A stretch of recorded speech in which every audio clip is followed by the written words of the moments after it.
Chapter 11, Time of Death. Anani lies among the pieces of shattered vase. There's a jagged hole in her dress where something sharp was driven through her chest. A sword lies on the ground nearby. Somebody has gone to great lengths to replicate the murder of the victim in your new book, your as-of-yet unreleased book. God, did they just kill her to frame me? Your body's numb with shock, but you spin around on instinct when a whirring sound approaches the door. A whoosh, it must be here to clean. As the vacuum whirs through the doorway towards the blood pooling around Madani's body, you lunge for it. Oh, no, that's evidence. Grab it before it reaches or touches any of the blood, just as you hear footsteps echoing down the hallway outside. Either the killer's coming back for the third murder, or I'm about to be found standing over a dead body. You half the whoosh like an improvised weapon as the footsteps draw closer, and then a familiar trio rounds the corner. Finn, did you end up finding Oh, God. His expression crumbles as he sees her body. Just behind him, John and Farah appear at the doorway, their faces turning ashen. No. Madani. Farah claps a hand over her mouth in shock. All three of them stare at you as you slowly set the whoosh aside. What the hell happened? I just found her. When I got her to confront her, her door was ajar. She was lying there like this. I don't think anyone else knows yet. Dante, can you shut the door? Make sure no one is lurking in the hallway. Yeah, you got it. He moves quickly to the hall, peeks out, shuts the door. Farah still staring at her body. There's one more thing. The way she was killed, this murder, it's from a manuscript I'm working on, down to the last detail. It's not published yet. I haven't even shown it to anyone. The killer must have gotten into my room somehow and into my laptop. Jesus, okay, that makes this even worse. So they did it to frame you. Nick's killer murdered poor, brilliant Madani just to set you up. There's no way that's all of it. They could have murdered anyone, but they must have known we'd be talking to her. If they were setting Finn up, they must not be counting on her finding the body so quickly, or staging it all wouldn't make it sense. Then they could have left clues behind. We should search the room before we tell the group. And we should probably take a closer look at her body. John joined you as you approach her body, staying clear of the blood on the floor. Her utter stillness is heartbreaking to see. Blood is still fresh. He must have barely missed the killer. So, if I had gotten here faster, I would have saved her. You can't put that on yourself. You had no idea this was happening. That doesn't make it any less true. Finn, if there's anything I've learned in combat, it's that you can't blame yourself for not saving people you don't know are in danger. I appreciate the thought. It's just not easy to accept right now. Do you have a handkerchief I can use? If someone is trying to frame me, I don't want to leave any fingerprints on the body.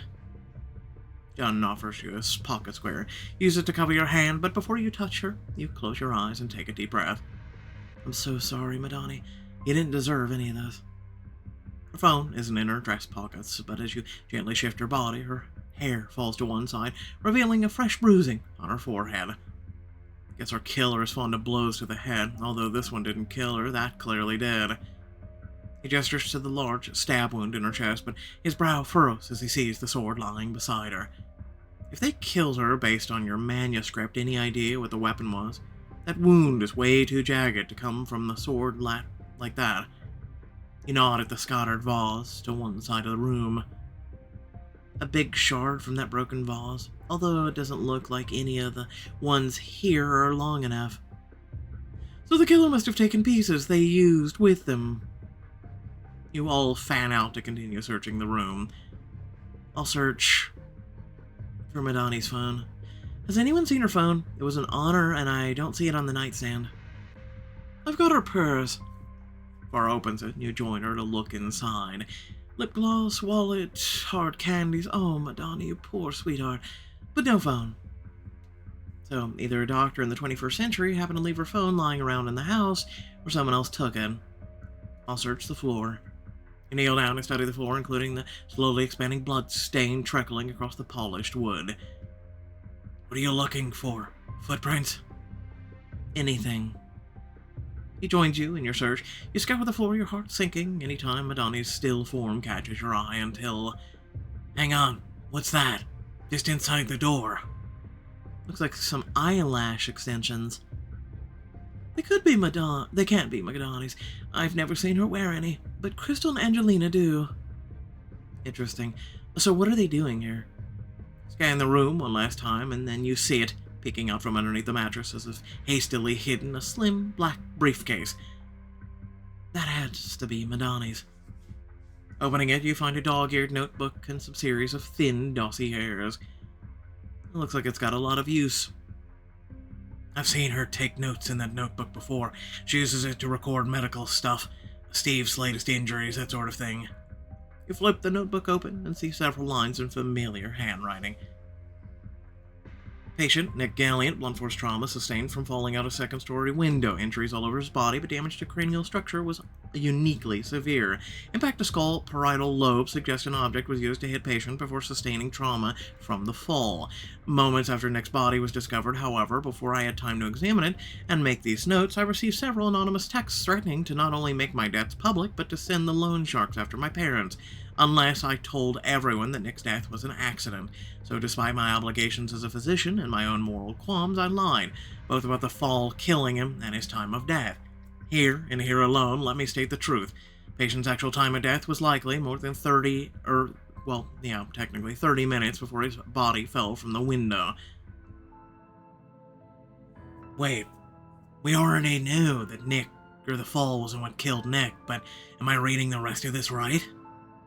Yeah, he was killed half an hour earlier than we thought. How is that possible? I called up to him after that. While I was on the phone with my dad, he told me he was almost ready for the party. So are you sure it was Nick you'd heard? I could have sworn it was. Whatever you heard, I trust Madonna's timing, and that detail was important enough for someone to blackmail her to cover up. The killer, I presume. This means people's alibis are off. We've cleared some people based on where they were when Nick's body fell. But if he died earlier, we need to find whoever was unaccounted for back then. And then the killer came from Madonna. As this new piece of evidence slots into place in your mind, you're struck by a sudden mental image, clear as day. If the killer arranged Nick's body somehow and left it in his room with some way to make it fall later, it'd be the perfect cover-up. Hang on, looks like Madonna wrote something else at the bottom. Addendum. Finn and her impromptu investigators found a potential murder weapon, and I can confirm their working theory. My friend in forensics compared the pictures of the statue and Nick's wound, and just notified me that they are a match. The question is, can I share what I found with Finn without the killer catching on? And who did use the statue to kill you, Nick? Looks like the killer figured it out. So, we were right about the statue. It's the murder weapon. We'll need to re-examine everyone's alibis to find out where they were when Nick really died, and who had an opportunity to use it. Well, this throws off all the work we've done. Not exactly. We still have plenty of pieces. We just need to rearrange them, like reconstructing the chapters of a book. We have motives for everybody here now, and knowing the real time of death, we can finally see what else we're missing. Madonna may still be able to help us do that.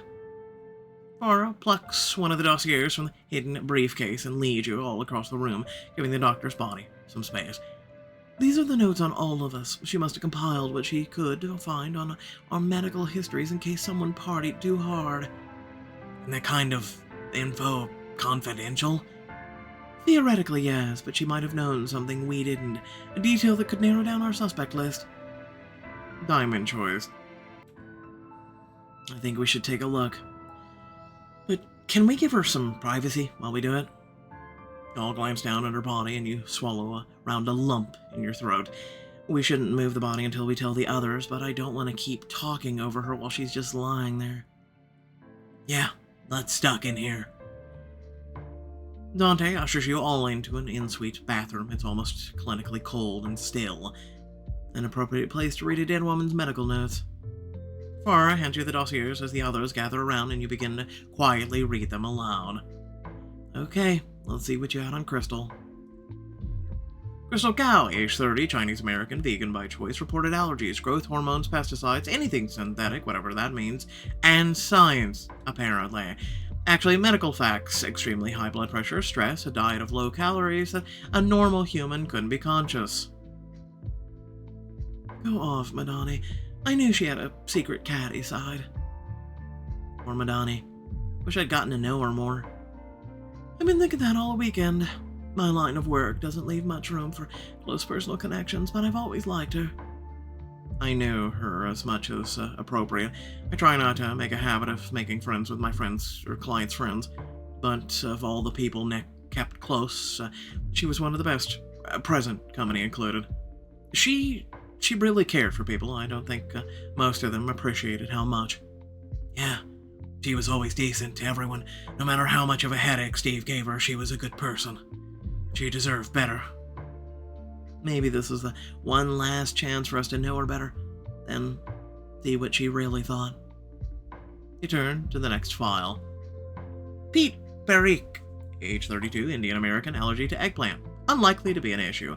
High blood pressure, stress, mild insomnia. Pete literally has everything you'd think in a man as an obsessive about business would have. He's also allergic to weekends, and that probably explains his chronic carpal tunnel syndrome.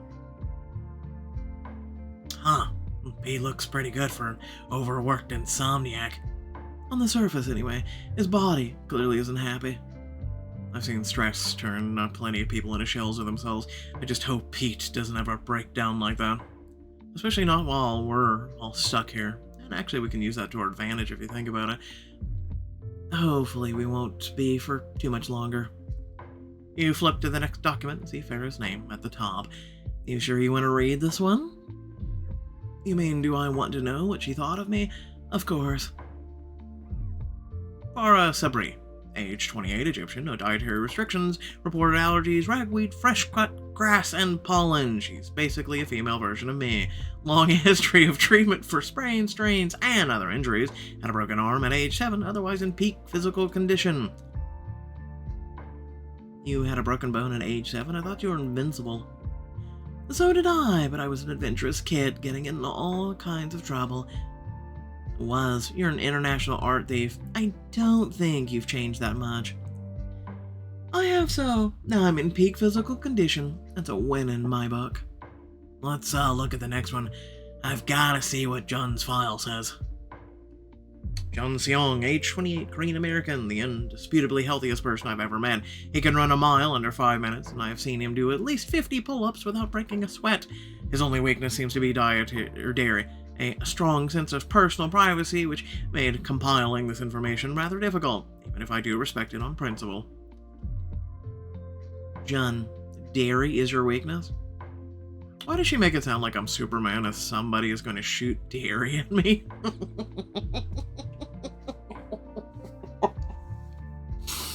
Well, what would happen if I served you some ice cream? His stomach would go...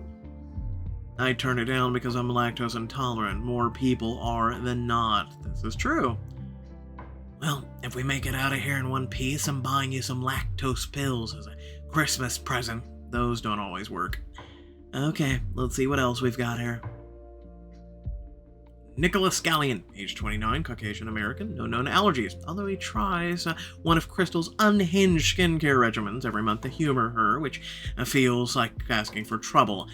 What I worry about most are his stress levels. The years of working to achieve his fortune have taken a toll, and so has living as a billionaire. He theoretically has all the time and money in the world, but he's fallen into a work hard, party harder, no breaks lifestyle. She wasn't wrong. Nick always burned the candle at both ends. I think that's one of the things he was hoping to change, if things had gone as he planned, giving up the house, his job, his money. He told me he wanted to make more time for the people in his life, start fresh, enjoy the little things. You feel a pang in your chest at the thought of all your video calls with Nick, the years that had passed since you last saw each other in person. I wish he'd gotten the chance. So do I. You do your best to set your memories of Nick aside and open the next file, Liz's file. Elizabeth Flores, age 27, Mexican-American, listed as medically fine aside from some hypertension. Her workload is heavier than Nick's in some ways. I don't know how she keeps up with it. She did ask me for some advice on blood work panels she wanted to get done. She wouldn't say what it was for, but apparently the sight of blood always makes her queasy. I gave her some tips and ended up accompanying her to an appointment for support and can confirm she almost passed out. Boy, if she'd seen the thing I'd seen. Basically, she's very sensitive to blood, so she wouldn't have taken the Vaz shard. Liz being overworked is no surprise. She has plenty of PTO banked, but with Nick always needing this ride arranged or his hotel booked or an event planned, she almost never took it. So Nick wasn't immune to overworking his assistants. Nice. Classic tick billionaire problem, although if it's any comfort, he was far better than most. Better doesn't mean perfect, though. Liz is queasy around blood. That doesn't sound like somebody who would stab Madani with a giant piece of glass. True, I say that bumps her down our suspect list, which brings us next to Dante. Dun dun dun! Dante Valdez, age 28, Mexican-American, in good health, family history of heart disease and high blood pressure in line with his father, who I've treated a few times. Aside from injuries doing his own stunts, he's in excellent shape. If I can get him to stop watching Tom Cruise interviews, he could live to be 100. Dante. Well, we already know why he's gonna say Tom Cruise, but why not? I was about to ask the same thing. I feel like he gets a bad rap because of all this religious stuff, but have you ever listened to him talk about acting? The man cares about making movies more than anything else in the world. That gets me right in the heart. I honestly can't argue with that. You flip to the next set of notes and John lets out a quiet snort. Oh, this ought to be good. Steve Bashir. Oh no. Age 28, Sudanese American, allergies. He claims he's allergic to avocados, pineapples, but I can't find any medical record of that. I think he just doesn't like them. Quick, put some on pizza. He's been a mess ever since he started investing in health devices, which keeps trying on himself. Nearly shocked himself to death last year, hospitalized for following a fad diet he was investing in, although despite all the odds, he seems to have recovered. Basically, he's gullible. Wait, is that the same diet Sharon Osbourne was on that made her kidneys start leaking? Why do you know things like that? Hazards of living in Hollywood, my friend. Let's hope Angelina's file is less eventful. I was thinking Steve's was going to be through the roof. Angelina Damond, age 28, African American, allergies, strawberries, peanut butter. Rip. Those are two good things. That's it? Wow, you could murder Angelina with a 5-year-old's bagged lunch.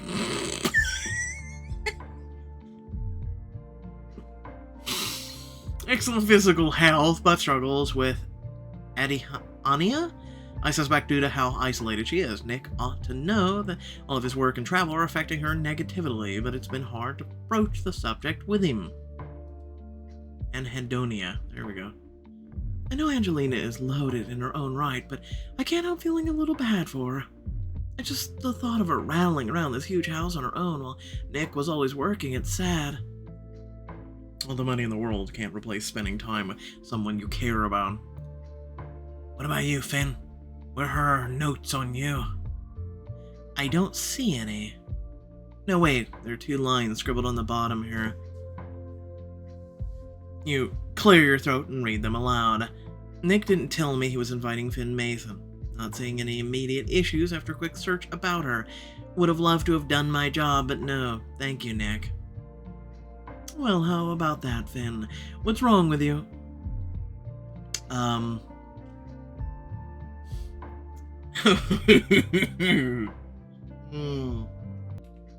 Sometimes I wonder if I don't have the top 2. Nothing. What have you heard? Now I know you're hiding something. Are you allergic to avocados too? Oh, that would be a tragedy. Leave Finn alone, you vultures. She's been through enough today. I'm actually not allergic to any food that I know of. We all have. Well, looks like that's all of Madani's notes. Huh.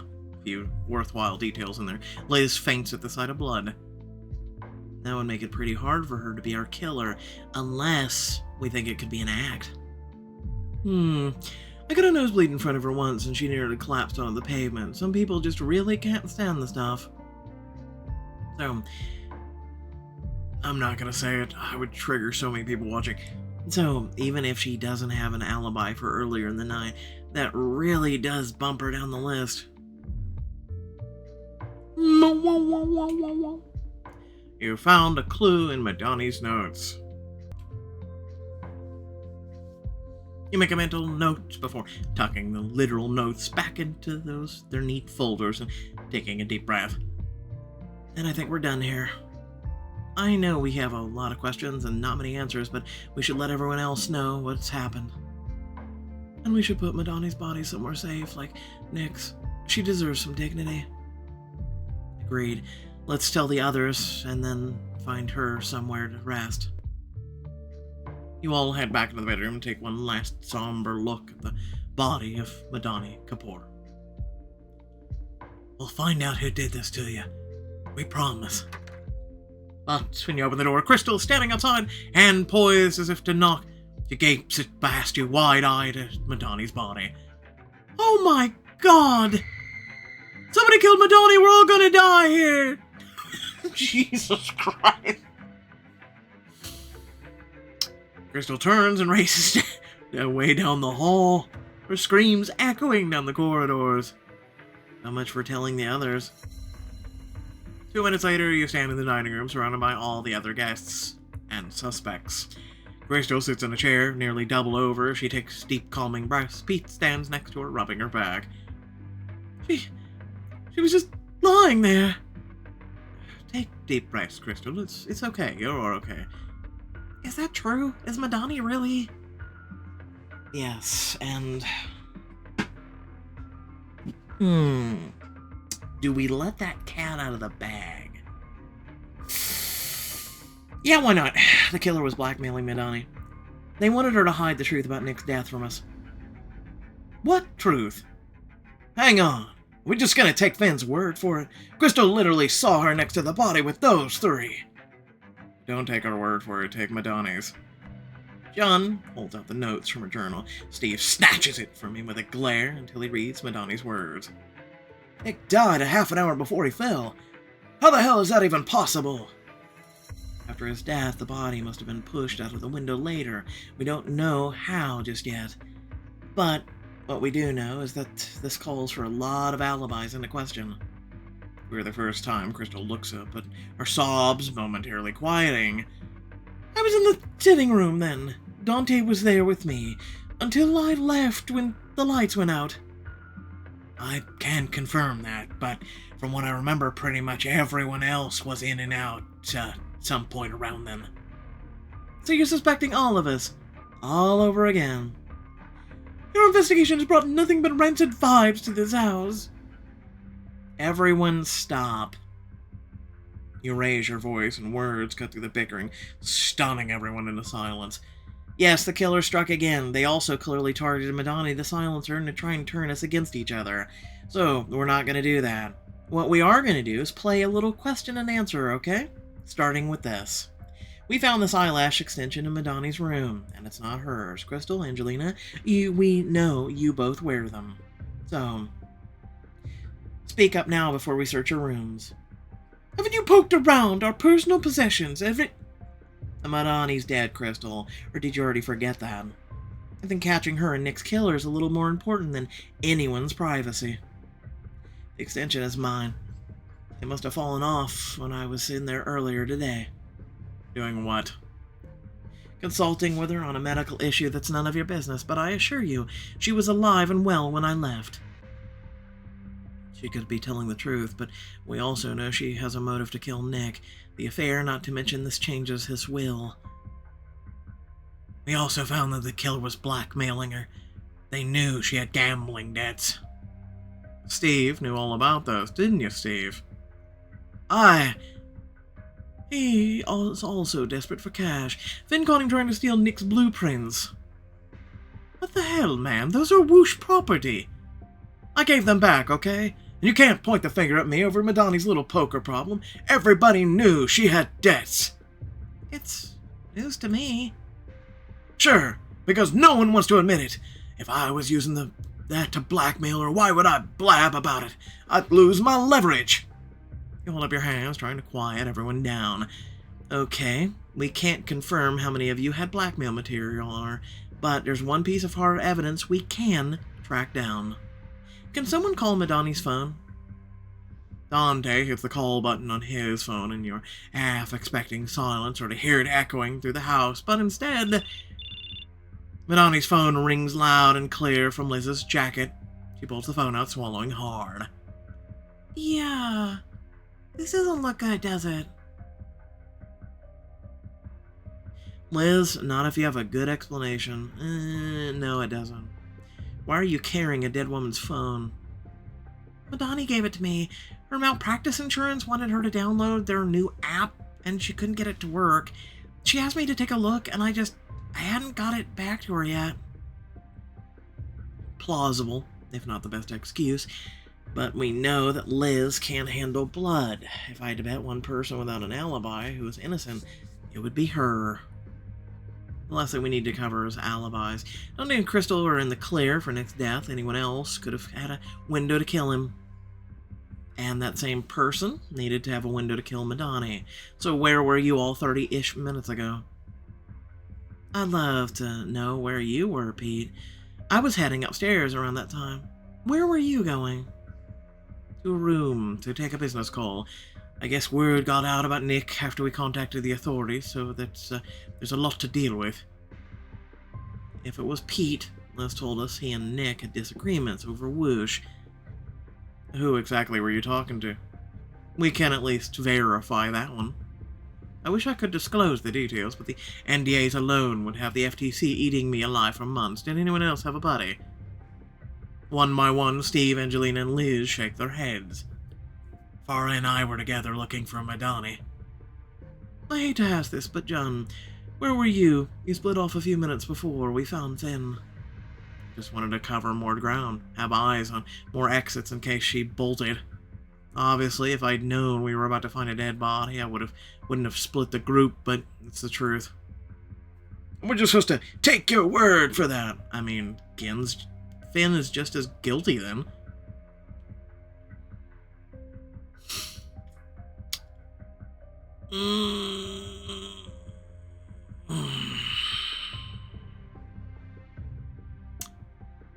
I want to say I trust him, but at the same time, cold hard facts.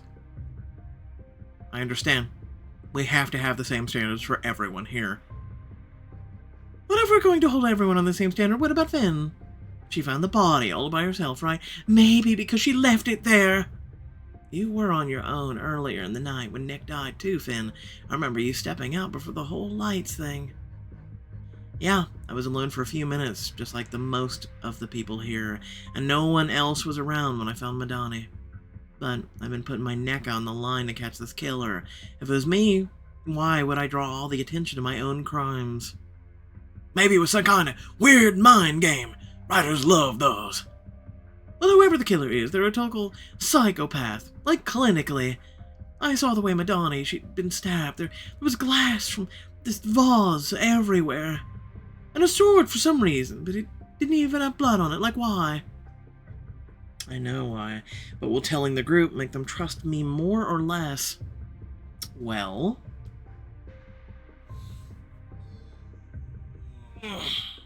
Her death was staged like a murder in my manuscript. Stunned silence settles over the group. Oh god, that's awful. Sorry, you said your manuscript? Meaning the killer imitated a scene you haven't even published yet? Yeah, my best guess is someone must have gotten in my room somehow and peeked at my laptop. And gotten past your password, I presume. So nobody except a crazy hacker who can teleport through solid doors could have seen this supposed manuscript except for Finn. If Finn had anything to do with this, why would she admit to the resemblance? She could have kept that to herself. Agreed. Finn has been working non-stop to solve this thing. We owe her a little faith. All I need you to do is be careful. With the killer striking again, this many suspects, we're all in danger. We've all lost someone. Maybe we should all get some space, some shut-eye tonight, lock ourselves in our rooms. Agreed. I'll move Madani's body to the freezer, and then we should all stay put, block our doors even, do whatever it takes for you to be comfortable. Nothing could make this comfortable, but I'll settle for the rest of us making it through the night alive. Everyone files into the rooms. Your doors lock behind you, like always, and you collapse on the bed as if the air had been knocked from your lungs. 2 murders. There are only a handful of people who I know or trust didn't do it, and one of them is me. You stare at the ceiling as your mind turns, picturing Madani opening her door earlier tonight, finding whoever was waiting for her. Now playing as Madani Kapoor. Oh, it's been a long day, Angelina. If you need something, make it quick. It'll only take a minute, and I'm sorry about this, but I just need... And then he draws a sword from somewhere behind her back. You to die. But is that right? You can't be sure, but what if it was really... You're in my way, Madani. Or even... Sorry, Doc, but your time is up. It could have been any one of them, but if I don't do something before the pass is reopened, the killer could hurt someone else. Thought of waking up to find another body makes your stomach churn, but there's only one thing you can do. Tomorrow morning, I'll ask the group to lock my top suspect in their room. Whoever that is, it's our best shot at staying all safe. Their sleep doesn't come. You toss, turn, haunted by the quiet of your room and how few people in this house you can trust. Maybe one of the ones I do trust could help take my mind off of things, if they're still as awake as I am. I my choice. You know me, I've been partial to John, also I trust him. He has nothing to gain by Nick or Madani's death. You slip out. Ease your door closed behind you. The halls of Nick's mansion feel enormous, and as you sneak through the eerie silence, nice and quiet, so I don't alert any killers or make anyone think I'm the killer. You can hear quiet snoring coming from behind a few of the doors, but when you reach John's door, the room is beyond silent. You lift a hand to knock, not sure if you'll get an answer, but he opens it almost instantly. He's shirtless, wearing dark pajama pants. Finn? Hi. Can I... Before you can finish the thought, he's stepping aside to beckon you in. The door closes behind you as you take in the tidy furnishings of John's room. He settles on one of the couches, regarding you quietly as you join him. I like his room. I'll be honest, it was a little surprising you let me in. I'm surprised you came knocking. I know I don't have an alibi for either murder, but I'm as much a suspect as anyone else on the list. John... Yeah, I had to keep an eye on you. Do 50 pull-ups. I'm not sure trust is something you can afford to toss around at the moment. But if you were someone I couldn't trust, would you even say that? He clasps his hand in his lap and weighing the question. Maybe if I was trying to pretend I was looking out for you. Well, I have to trust someone and my gut says I can trust you. A smile flickers across his lips for just a moment. I guess I can't fault your gut. And for what it's worth, I'm a suspect too. Why let me in? I probably shouldn't have. Also, he's trained in combat. I think he could take you. I'm just saying. His gaze flickers to you, and he's staring at something unseen, choosing his words with care. It wasn't the logical call. I don't have any proof that you're not the killer, now that we know what we do about Nick. And, after you found Madani, it's bad, I know. That should have been another mark against you. But I've spent years making life or death calls where everything could change in an instant. In moments like that, all you have are your instincts. Meet your eyes again. Let's out a deep breath. And all my instincts are telling me that I can trust you.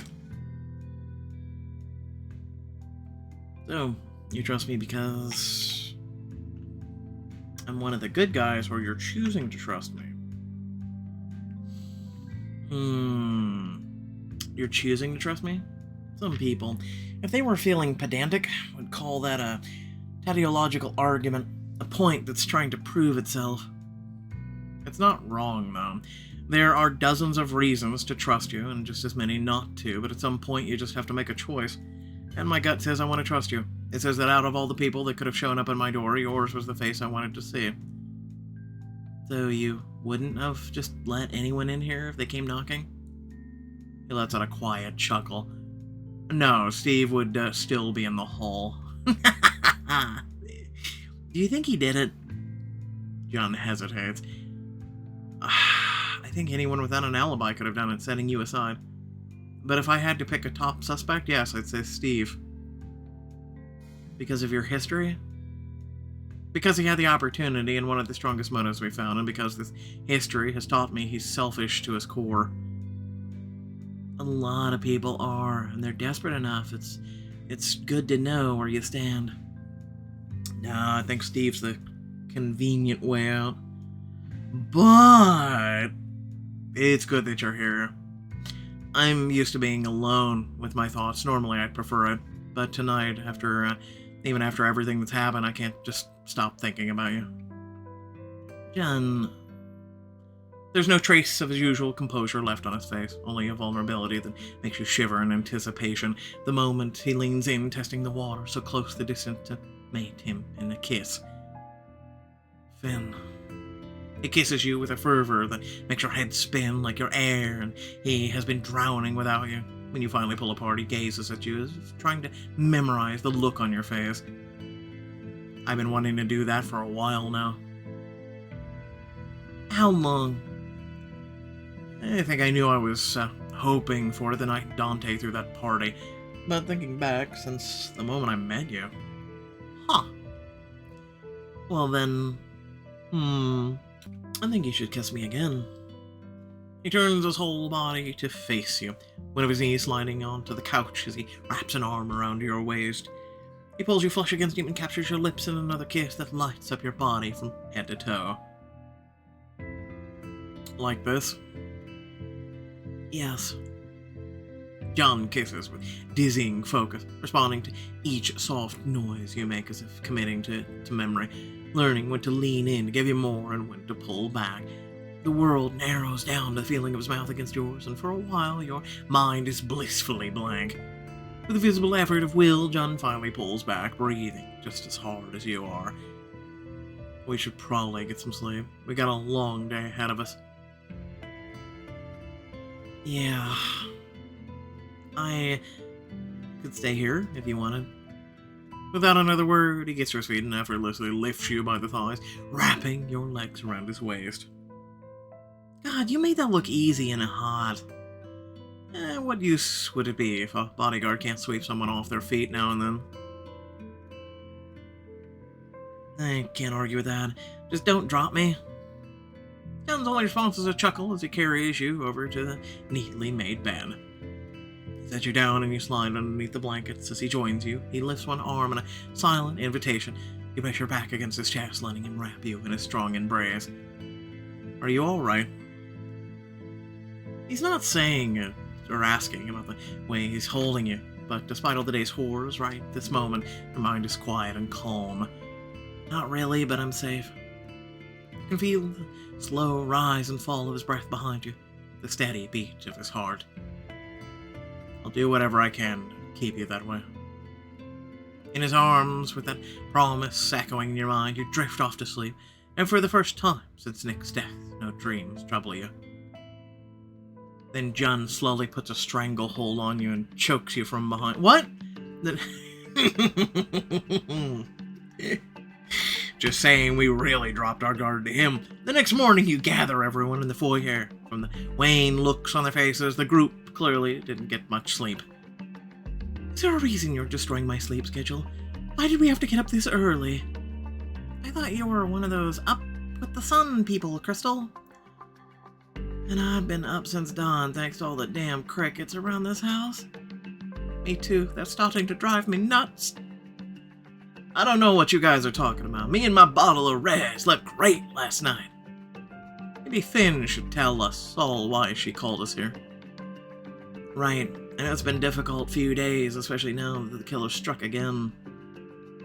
We won't be safe until the road can be cleared and the authorities arrive, but I think we should lock up our top suspect. Given John's work in investigation, I'm exempting him. Dante, Crystal have alibis, so given all the evidence... Oh, shit! Alright. I'm not locking up Liz. Not locking up Liz. That leaves us with 3 people.